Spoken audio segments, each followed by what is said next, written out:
Bonjour. En 1998, le gouvernement provincial de l'époque passait une loi sur la déréglementation de l'électricité en Ontario. Entre autres, la loi stipulait que tous les éléments d'actifs qui se trouvaient au sein des entreprises de distribution d'électricité et qui étaient de nature concurrentielle devaient être soustraits de celle-ci. Hydro-Ottawa, comme une trentaine d'autres entreprises en Ontario, avait déployé des câbles, une infrastructure de câbles de fibre optique, afin de relier et de gérer à distance leur centre de distribution. Et puisque les câbles de fibre optique sont de nature du domaine des télécommunications, et on sait tous que le domaine des télécommunications est un domaine hautement concurrentiel, Hydro-Ottawa n'a eu d'autre choix que de se délester de cette infrastructure. Hydro-Ottawa a créé une compagnie affiliée qui s'est appelée Télécom Ottawa. J'ai eu le plaisir de co-démarrer cette entreprise en 2002. À l'époque, nous n'avions vraiment pas grand-chose. Et la petite équipe de 3 employés que nous étions avait, par contre, de la détermination et un rêve, celui de devenir une entreprise de télécommunications de premier plan.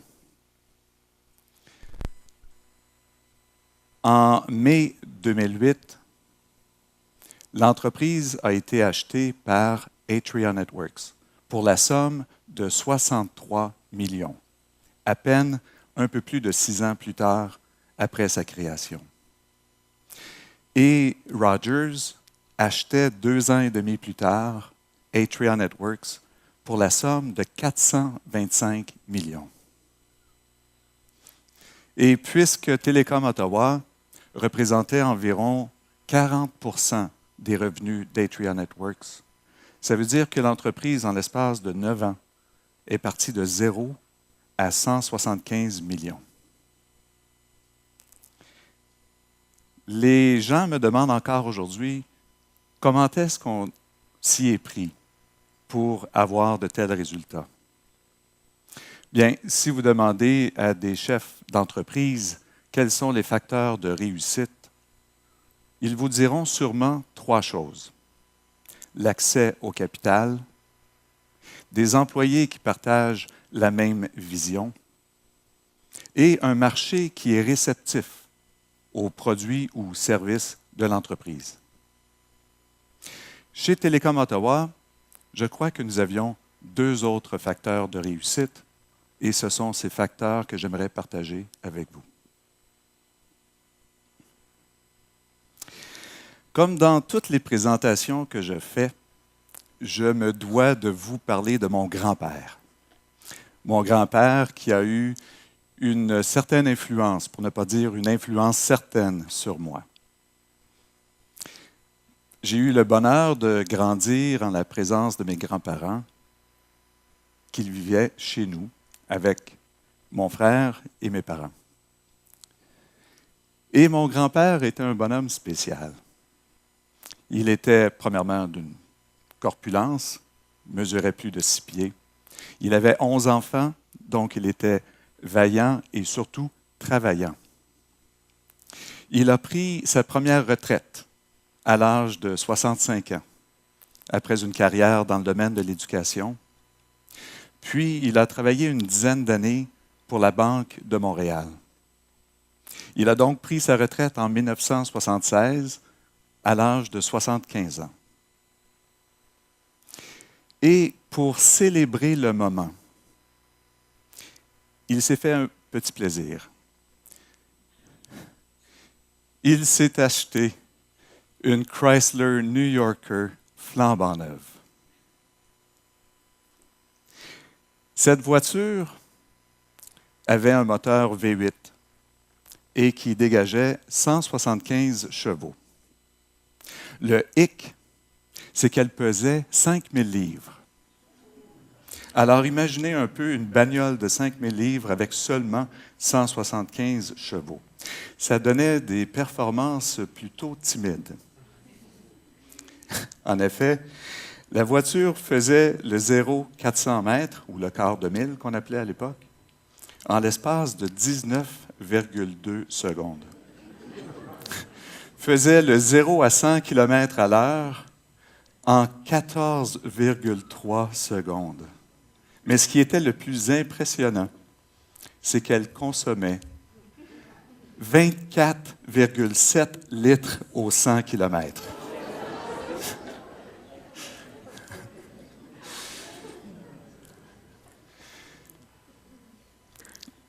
Pour faire le plein d'essence, il y avait 100 litres qui rentraient dans le réservoir. Et ces 100 litres-là ne vous permettraient même pas de faire l'aller-retour Ottawa-Montréal. Et vous imaginez, avec les tarifs d'aujourd'hui, les prix d'aujourd'hui pour l'essence, ça vous coûterait entre 132 et 155 $ pour faire le plein d'essence. Alors, cette voiture, elle se détaillait aux alentours de 8 000 $ en 1976. Et mon grand-père, étant mon grand-père, il prenait toujours ses voitures toutes bien équipées.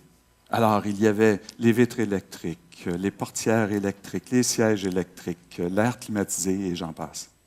De sorte qu'il a dû débourser environ 9 000 $ pour cette voiture-là en 1976. Et si on fait la conversion en dollars d'aujourd'hui et qu'on inclut les taxes, on arrive à un montant entre 46 et 49 000 $ pour cette bagnole. Alors, la question que j'ai pour vous est la suivante. Imaginons un instant que Chrysler mettait sur le marché aujourd'hui le modèle 2014 de cette New Yorker. Qui, parmi vous, serait prêt à dépenser presque 50 000 $ pour une voiture, sachant que le plein d'essence serait aux alentours de 150 $ et ne vous permettrait même pas de faire l'aller-retour Montréal-Ottawa? OK, alors, ce que vous me dites sans me le dire, personne n'a levé la main, c'est que si Chrysler s'était entêté, année après année, à mettre sur le marché cette même voiture avec les mêmes caractéristiques, la compagnie n'existerait plus aujourd'hui car elle n'aurait aucun client.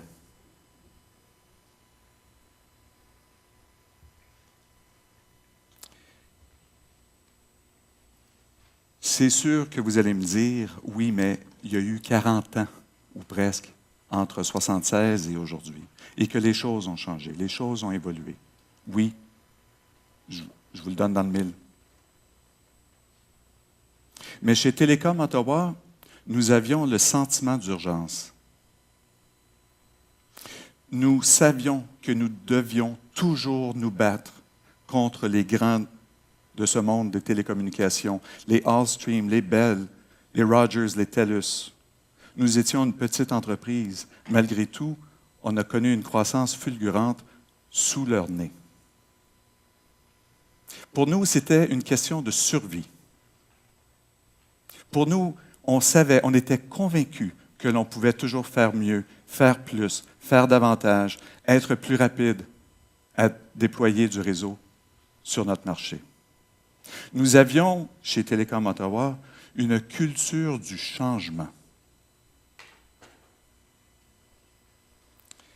Vous allez me dire, ce n'est pas toujours facile inculquer une culture de changement au sein d'une entreprise. Tout à fait.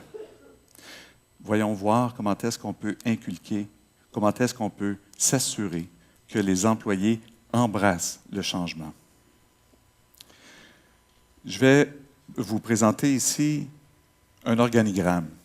Et dans vos entreprises, vous avez sûrement tous un organigramme du genre où, tout en haut, on retrouve le président, puis les vice-présidents, les directeurs, les superviseurs, les chefs d'équipe, les employés, etc. Il y a deux problèmes avec ce genre d'organigramme, et c'est un organigramme qui ne favorise pas la culture du changement. Tantôt, je vous disais que sans clients, une entreprise n'existe pas. Pourtant, on ne retrouve même pas sur cet organigramme les clients. Les clients font partie de la communauté de l'entreprise. Sans les clients, on n'existe pas. Deuxièmement, bien souvent, le président est le leader, le visionnaire. Et lui, avec son équipe de direction, arrive à partager des idées sur certaines choses à changer au sein de l'entreprise. Et un coup qu'il y a un consensus entre eux, ils essaient de pousser leurs changements, leurs idées de changement vers le bas.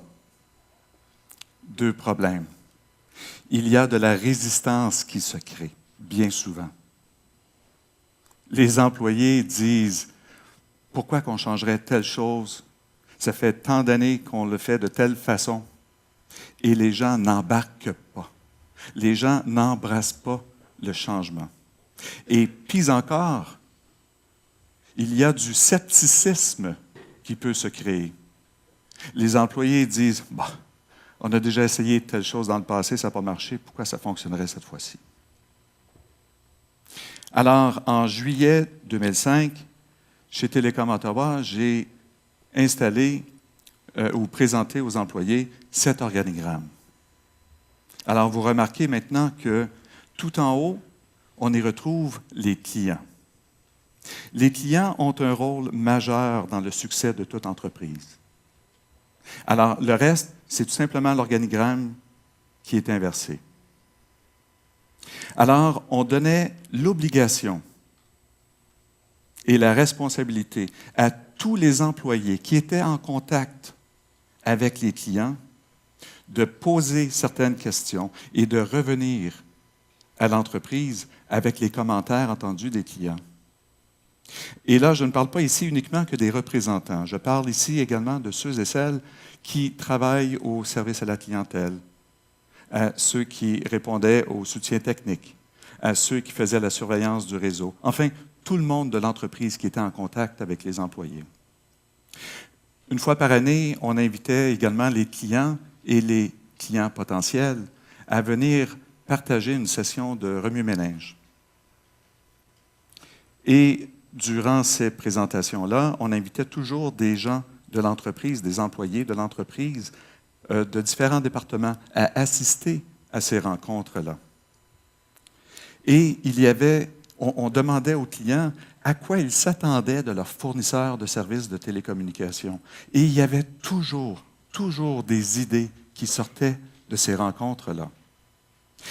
Et la plus belle chose, c'est que les employés de l'entreprise qui entendaient les commentaires des clients, après la rencontre, disaient « Wow, comment ça se fait qu'on n'a pas pensé à telle chose? » Ou encore « Telle chose, oui, on pourrait le faire, ça serait facile de le faire. » Ou telle autre chose, « Hey, on pourrait faire telle affaire et se démarquer davantage de la concurrence. » Et c'était eux, les employés, qui prenaient la responsabilité de faire ces changements au sein de l'entreprise. Et ensemble, en collaborant avec le reste de leurs pairs, le travail d'équipe, c'est eux qui faisaient l'implantation de ces changements. Il n'y avait aucune résistance et tous les employés embrassaient le changement. Alors, ce que j'aimerais vous dire en conclusion, ne pas oublier le rôle que peuvent jouer les clients dans votre entreprise. Impliquez-les. Apprenez à les apprendre. Trouvez des moyens d'être en contact constant avec ces clients-là. Écoutez-les. Vous serez surpris de savoir ce qu'ils peuvent vous communiquer comme idée. Enfin, ce que je vous souhaite, c'est de ne jamais vous contenter de ce que vous venez d'accomplir. Oui, célébrez le moment, mais veillez à ne pas devenir une New Yorker 76. Merci de votre attention.